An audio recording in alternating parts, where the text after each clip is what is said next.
Hello, everyone, and welcome back to another episode of The Final Score. Today, we got myself and Jayden. We're going to be breaking down our personal rankings of the top 10 greatest players in the NBA of all time. So let's get into it. So to start off, we are going to read ESPN's list of their top 10 that came out in 2020, and we'll just go through the rankings for those. So starting off at number 10, they had Shaq. Then going to number 9, they had Kobe. So they got the Lakers both with the 9 and 10. Then Tim Duncan at the 8, Larry Legend at the 7, Wilt at 6. That's a bold take. Magic at 5, Bill Russell at 4, Kareem at 3, LeBron at 2, and Michael Jordan at 1. So I can tell you my list is definitely going to be different from that one.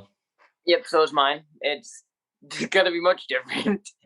So, Jayden, why don't you start us off? We'll just go your 10, then my 10, your 9, then my 9. So why don't you start us off with your 10th greatest NBA player of all time? My 10th greatest NBA player of all time, I'm going to go with Bill Russell. Interesting. I'm going to be having Tim Duncan at the 10th spot. I've actually got Bill ahead of him. I think Tim Duncan's had an amazing career. I was just looking at some of his career accolades. You know, he's a 15-time All-Star. Wait, I'm going to make Tim Duncan my 10 because I didn't really realize I was putting him above Bill Russell. My bad. Go, keep it. He's a 5-time NBA champion. You know, I mean, we can just go on and on about his accolades. You know, he's not the flashiest player. He would always go out there. You know, his signature. Fundamental. Exactly. His signature shot was a bank shot. So that should tell you about the type of player that he is. And, you know, speaking of flashy, I just saw a very interesting stat that he's only had 8 career triple-doubles, 4 in the regular season and 4 in the playoffs. So then I assume both of our number 9s is going to be Bill Russell then, right, Jayden? Correct, yep. So putting Bill Russell at the 9th spot, what makes you want to put him ahead of Tim Duncan? Mainly the 11 rings. It's kind of tough to go up against someone like that because he was a dominant center as well as he won a ton. So his skill level along with his rings kind of put that over Tim Duncan for me, even though Tim Duncan has won his fair share in the NBA as well. Absolutely. You know, we're going to be doing a separate list here with the whole crew. We're going to be doing the GOAT of GOATs eventually. And I think if we were having that conversation, you know, Bill Russell's got to be on there. Oh, 100%. You know, in terms of all sports, you know, sitting in the top 5, top 10. However, in terms of just the greatest of all time, you know, his championships, obviously, that no one's ever going to reach that level. No one's really come close to it. Right. But, you know, looking at his stats, I think he averaged 15.1 points per game for his entire career and 4.3 assists. And he was. How many rebounds? I don't know if that's correct. I'm going to go to a little bit of a more reliable source because that said, yeah, I guess it is correct. 22 rebounds per game. I believe it. Yeah. That's another. I mean, he was a dominant center. He could grab boards like crazy. Makes me question the competition, but that's the thing. I think when we look at athletes in particular, you know, from these eras from a long time ago, you know, Bill Russell in this era, you know, you can look at Babe Ruth in Major League Baseball. He was in a different era where African Americans weren't even allowed to be in the league. So obviously the level of competition was nowhere near what it is today. However, I don't think that should take away from these players' accomplishments. Like Bill, you know, he did have some good competition, not compared to what it was in the 90s or today.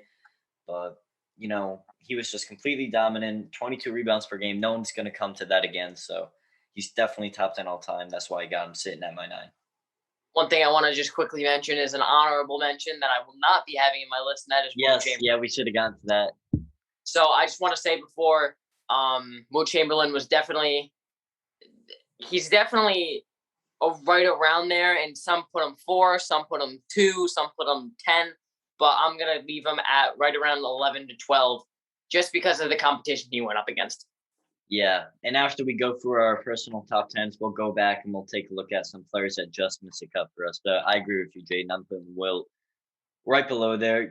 He should probably be in the top 10, but I can't put him in there because his.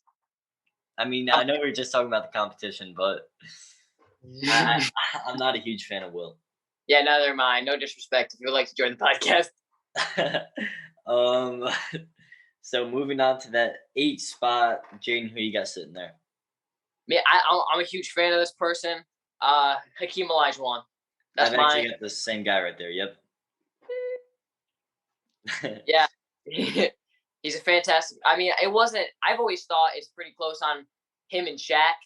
So I had to put him on number 8. Yeah, I'm a big fan. I know you're a huge fan of Olajuwon. He averaged 21.8, 11.1 rebounds, and 2.5 assists for his career. That's my boy right there. And just taking a look at some of his accolades, he's a 2-time NBA champion. One of those years taking down the Knicks in the year that Michael Jordan took off. He's a 2-time NBA Finals MVP, obviously from those 2 rings. He won MVP. He's a 12-time All-Star, 6-time NBA All-First Team, 3-time All-NBA Second Team, 3-time All-NBA Third Team, and he's a 2-time Defensive Player of the Year. And he has the most blocks of all time. And in my opinion, he's probably the best blocker of all time. So, for me, it wasn't one of them.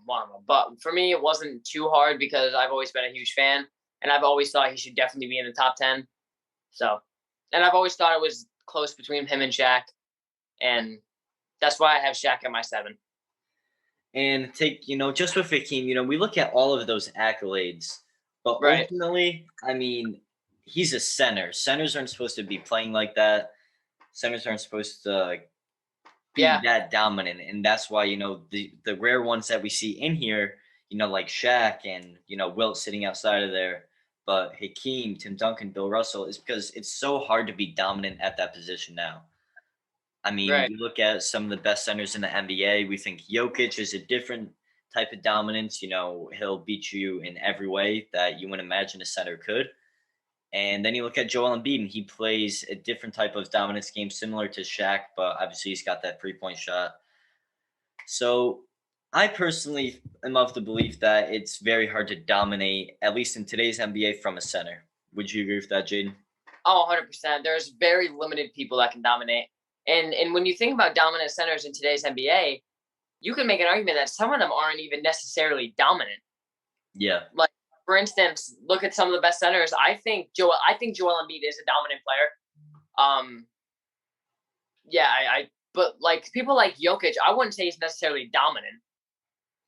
Yeah, Jokic isn't going to go out there and dominate you like Bill Russell, Hakeem, Shaq, Bill Russell, Tim Duncan, those guys would. He's going to go out there and he's going to finesse you. I mean, he plays like a point guard, but in a center's body. Right, yeah. It's very hard to be a center and be dominant. So that it's when you find one, it's really hard to not recognize their greatness. And that is why, at least for me personally, 4 of my bottom in my top 10 here are all centers. You got Tim Duncan, Bill Russell, Hakeem, and I'm going to be moving on to that 6th spot if you're ready with Shaq. You mean 7? Yeah, 7, sorry. So it's still the bottom 4, but I'm going to be having Shaq in my 7. As am I, I think I've always thought it was close between Shaq and Hakeem. I'm going to give the edge to Shaq, but I just think the difference between them isn't huge, and I think that my number 6 is definitely above Shaq, so I'm going to put Shaq at the 7. And for me, Shaq is a 4-time NBA champion. He played 19 seasons, 17 times he was in the playoffs, 15-time All-Star. And as I said, in my mind, I think Shaq is the most dominant center of all time. Oh, 100%. Oh, 100%. I do believe there is a center better than him, but I believe in terms of dominance, Shaq might be the most dominant player of all time. 100%. I agree with that too. Yeah, for sure. He's bigger than everybody, stronger than everybody. So, I mean, his weight, his muscle, and everything he brought to the table, dominance-wise, there's not many players that can stop him. if any. Absolutely.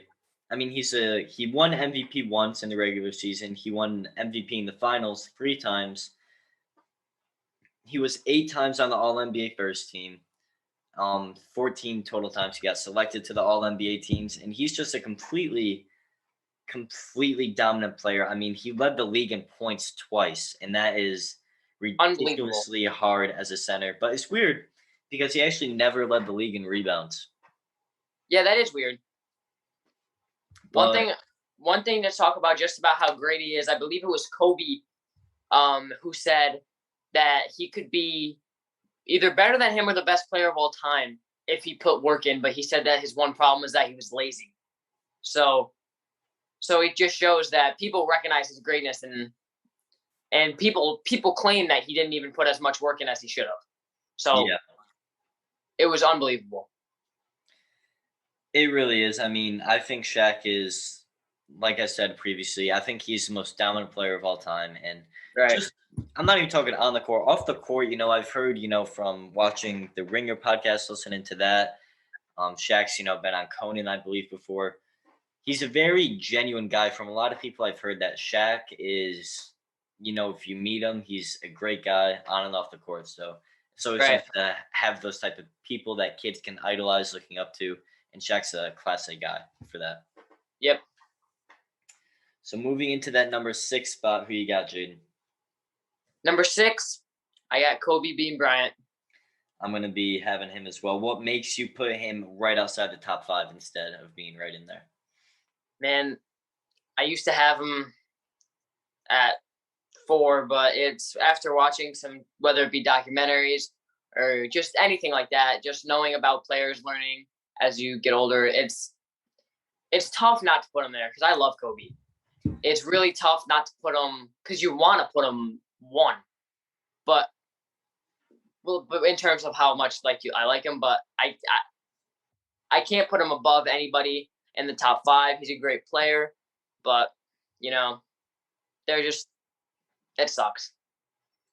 It does. I love Kobe. I'll never forget the day that you were on your way to the next game and you called me. I Right. think that's just one of the moments for I think for all generations, not just my generation, that you'll never forget. Kobe had that much of an impact, not just in the NBA, but really just on kids in the world. Oh my god, 100%. And one thing that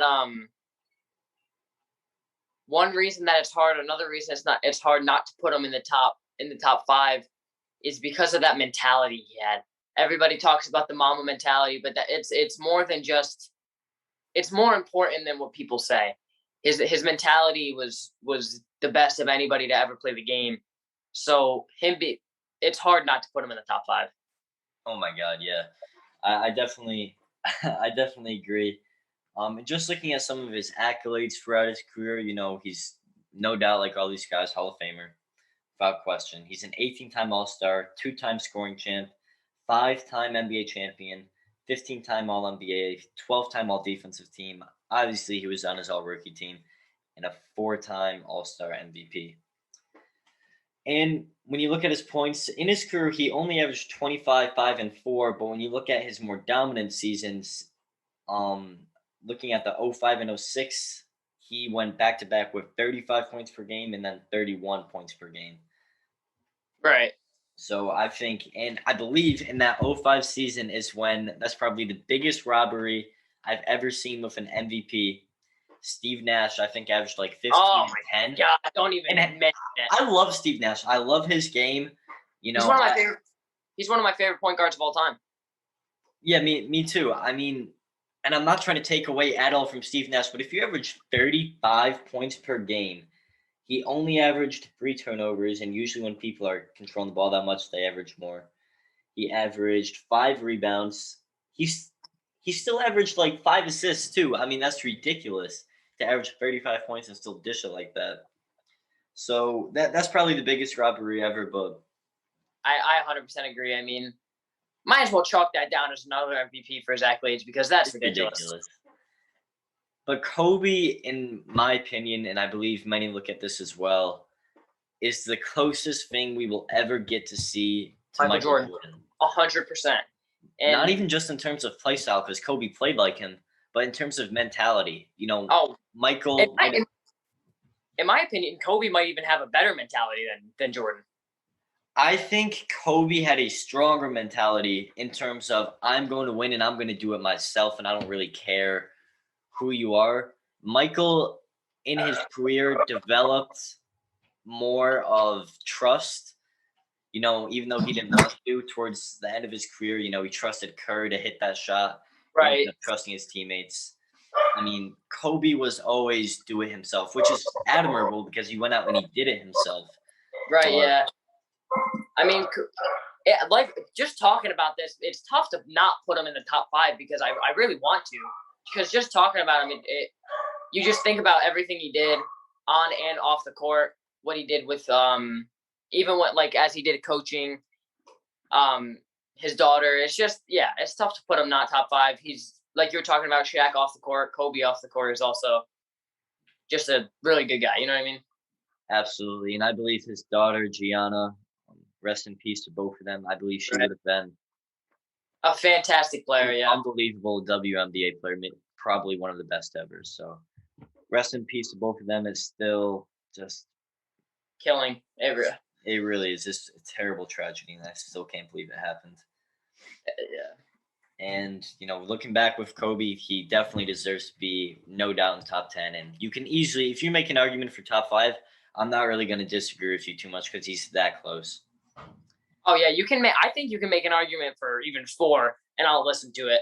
It's Yeah. tough not to put him there, but And that should just about take us into our top 5. I do think we're going to be disagreeing here. Who do you got at the 5 spot, Jade?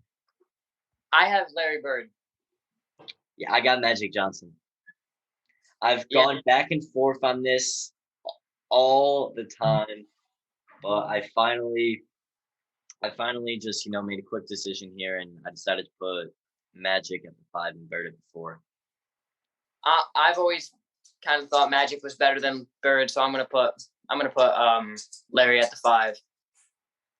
What I look at here is, obviously Magic's a 5-time champion, Bird's a 3-time champion. Played the same amount of seasons. They only played 13. Magic made it every year. Larry missed it once. They were in the All Star same amount of times. MVP. They have very similar careers. They were the MVP same amount of times. All of their All NBA team selections were very similar, except Larry was a way better defender than Magic. Yeah, the one thing that puts it over the edge for me for Magic is he is the best passer of all time. I mean, I think, like you said, they have similar careers. Obviously, Larry's a better defender by far, but I mean, Magic's a way better facilitator. He also, for to be 6'9" at the point guard position, gave him a certain level of dominance. So I think that's another factor that plays into me. So I'm gonna stick with Magic. I'm gonna I'm gonna stick with Bird, being better. And I've gone back and forth on this, but for this moment, I'm gonna defend Bird because I really do believe, defense is huge. And I think Larry was more dominant than Magic. And me personally, a reason my number one is who my number one is, which we'll get to, is I'm a believer in dominance. That's why it's really hard for me to put Kobe outside of the top 5 and Shaq not to be in my top 5. And these players are so close. Obviously, Magic is the greatest passer of all time with LeBron on his tail. Larry was better at defense than Magic. 3 times he was made to an All NBA defensive team when Magic never made it in his career, although Magic was really good at steals. Yeah, And one then, another thing I think is a little bit underrated about Magic's defense. Not that he was skilled on the defensive end, but once again he was 6'9" for a point guard, so he had a big advantage yeah, over the he was playing defense on. taking a look at just if we break down their stats for their career, Larry averaged a considerable amount more points. He averaged 24, while Magic only averaged 19. Rebounds, Larry also averaged a considerable amount more. He averaged 10. Magic averaged 7.2. Magic had a lot more assists. Larry was dishing out 6 a game. Magic was dishing out 11. Um, their steals were separated by point 0.2 in favor of Magic, and their blocks by point 0.4 in favor of Larry. So, like I said, these guys have a very close career. For me, what it boils down to is Larry's more dominant. Larry is more clutch. Magic was very clutch at some points in his career, especially towards the middle of his career. But there's a lot of moments where Magic choked. I know me and you were watching that 30 for 30 documentary, and we were shocked about how many times he was not making the play in the big moment. Yeah, that's true. Yeah, I mean that's one thing that does go against him. So it is close for me, but I also think that one thing that plays for me is obviously Larry's like a role model for a lot of people, but I think Magic changed the game a little bit more because he kind of developed the I'd point agree forward with that. I would agree with that point. because he kind of developed the point forward position because he's 6'9" playing point guard. So he made it so players like honestly Julius Randle plays the way he does and stuff like that. Uh, He changed the game in a different kind of way. So I think that's just another thing that he brings to the table. So I have to go with I got to go with Magic. I had a bird. there is one thing that we can definitely agree on, no matter who we got better. Larry is the all-time trash talking king. Yes. But that should move us right into, because obviously it's interchangeable. I got Larry and then Magic for my 4 and 5. You got Magic and then Larry. So moving into our top three, a player that I do not like to put in my three spot, but I put him there because I think he's the best. That's Kareem Abdul-Jabbar. Yeah, I'm right there with you. I agree. It's tough to put him there, but at the same time, you have to Like because I would want to put Shaq above him because I think Shaq's oh a million times more dominant. I want to put Kobe above him. I want to put Larry Legend and Magic above him. But ultimately, when you look at what this guy did, it's ridiculous, especially at his size. right. I mean, he had it all, and that's it. It's like you said. There are players that were more skilled than him. There were players that I want to put above him, but I mean, everything that he did, he had a ton of dominant moves. One of them being the skyhook. That Probably was the most that that and Katie's post fade, the most unguardable plays of all time. you could not guard a 7-footer doing a hook shot. Oh, He's it's releasing from so far above his head. He's releasing at the top of his wingspan. right. Yeah, I mean, you don't want to put him there, but you have to. So I gotta go. My boy Kareem 3. Exactly. I mean, you look at what he did. He was a six-time NBA champ. He got there 10 times. Six-time MVP. Two-time scoring champ. One-time rebounding leader. Four-time block leader. He led the league in field goal percentage. Was at the All-Star game just shy of 20 times. He was a two-time Finals MVP. Was always with the All-NBA. I believe he was selected, I think, 11 times to all defensive teams. Mm-hmm. So like I said, we can talk about dominance, which is what I favor. But I think when you just break it down, this guy was 24, 11, and 3 on his career. There probably won't be a center better than Kareem. There could be centers more skilled. There could be centers more dominant, but I don't think we'll ever see one better than Kareem. I 100% agree. So moving into the top two, which we had a debate before on, so I kind of know the roles we're going to take. But Jayden, why don't you start us off anyway with your two spot? It's unbelievably close for me. It's really close. At the end of LeBron's career, I don't think it'll be that close. I think that for me, at least, it'll obviously be close, but I think I'm definitely going to lean one way. For right now, I'm going to lean with LeBron. I got or Jordan 2, LeBron 1. So right now, you still got LeBron as your go. Yes, very, very closely and reluctantly, but yes. I do think, LeBron, even if he gets it this year over the Nets, I'm going to have to seriously consider putting LeBron at the one. But, for right now, you can tune into our GOAT debate. We had a full podcast. We actually had some extra people on to get a different perspective, who grew up watching Jordan. So that's a great watch. You guys should check it out. But just talking now, We could have a whole nother debate here, but LeBron has already played 3 more seasons than Jordan. Is LeBron his 18th or 19th year? I don't know. I think 18th. I want to say, but I could totally be wrong on that.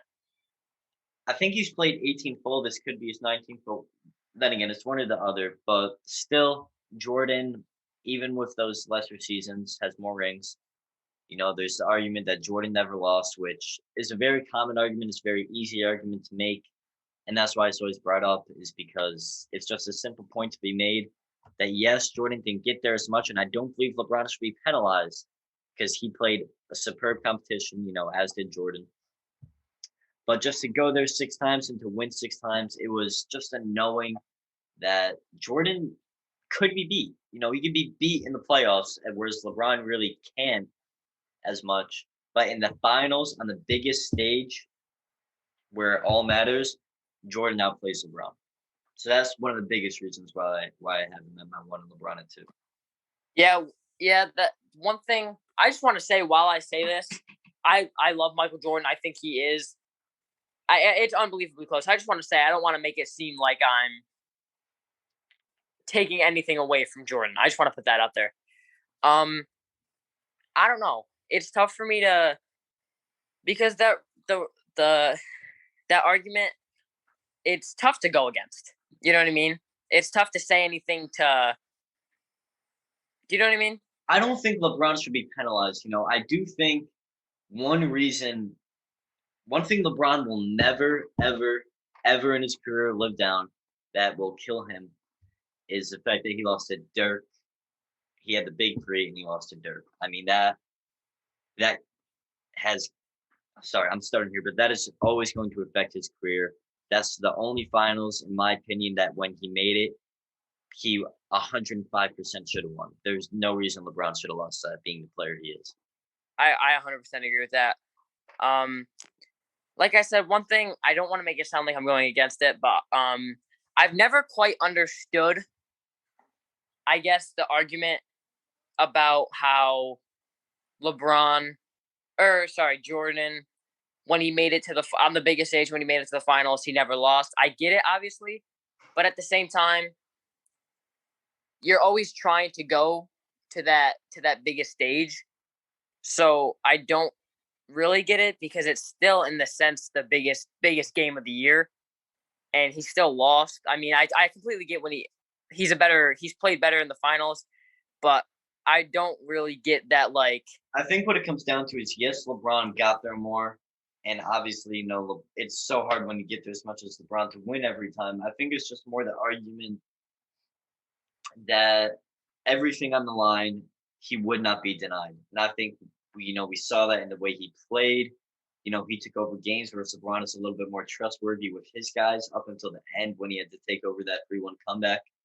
So I think what it is almost the talk of dominance. When we talk of Jordan, we think of dominance. We think of the way he dominated the game, he dominated the competition, and he dominated the finals, and he always will. And no one's gonna, contest that 6 for 6. So I think that's really what it comes down to.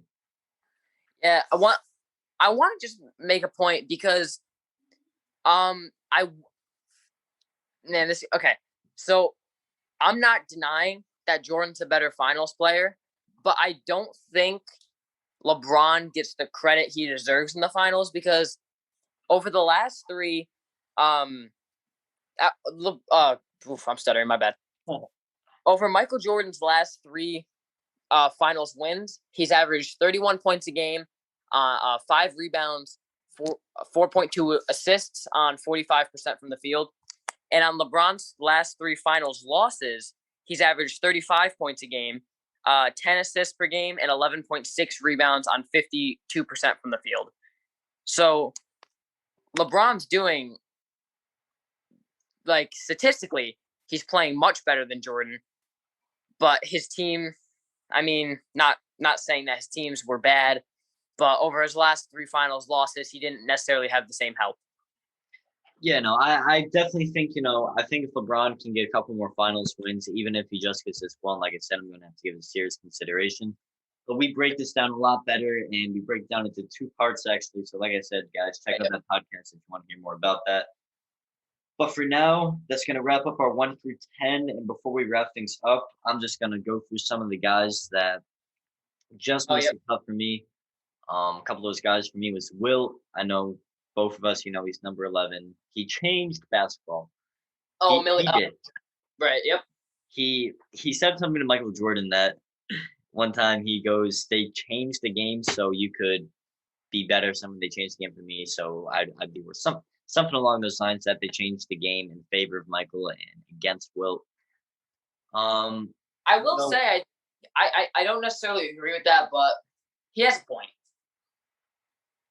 yeah, I'm just thinking of that replay where the ref is like, "Did he foul you, Michael? It's foul." It's a good clip. uh, But no, some other guys that missed it. Karl Malone, one of the greatest scorers of all time. John Stockton, one of the greatest passers of all time. KG is another guy in terms of dominance. Is one of the more dominant players of all time. for sure. Yeah. A lot of people will put this guy there. I have a hard time putting him there, but Flight would. Curry. Oh, yeah. Yeah. I mean, Flight's what is Flight at, man? Number one? Number 2 behind Jordan. Ah, respect to Jordan Flight. But Uh-huh. another player. Oh God, I can't believe I even started saying this. On the Yeah. all-time list, I think at least top 15 at the end of his career. I think there's going to be a serious argument to be made about Kevin Durant. Oh my god, I don't even want to talk about that. I mean, I hate it. He sucks, but the dominance that he brings is unbelievable. He's probably, in my opinion, the best scorer of all time. Yeah, I mean, as pure shooting, he's ridiculous. Like I said, his Kareem skyhook and then Katie's post fade is ridiculous. He probably will get there, even though I'm not a fan, and I know you aren't. Oh God, no. Was there any more guys that we forgot to mention, just who could be right outside that 20 to 11 range? Um, I know Jerry West is one a lot of people think of. I don't. I think that's probably it. Once again, we apologize if we missed any names. Um, So that should just about wrap things up. That's going to be our personal 1 through 10. We know that we soon, like I mentioned previously, are going to be having a go to goats. We're going to be waiting till we have the whole crew on for that. We're going to be having another podcast of the best sports movies of all time. So be sure to stay tuned for that. And also, guys, we go follow us on social media. Follow us on Instagram at The Final Score, and follow us on TikTok at We Are The Final Score. We post daily content on there. We give you post reminders, and we're gonna let you know as soon as our podcasts are up. So make sure to follow. yes, and we will also be dropping some announcements on there as well as just some other sports videos. So, yeah. Absolutely, guys. So make sure you stay tuned. But for now, this was our top 10 of all time for me, Jayden. And this has been Final Score.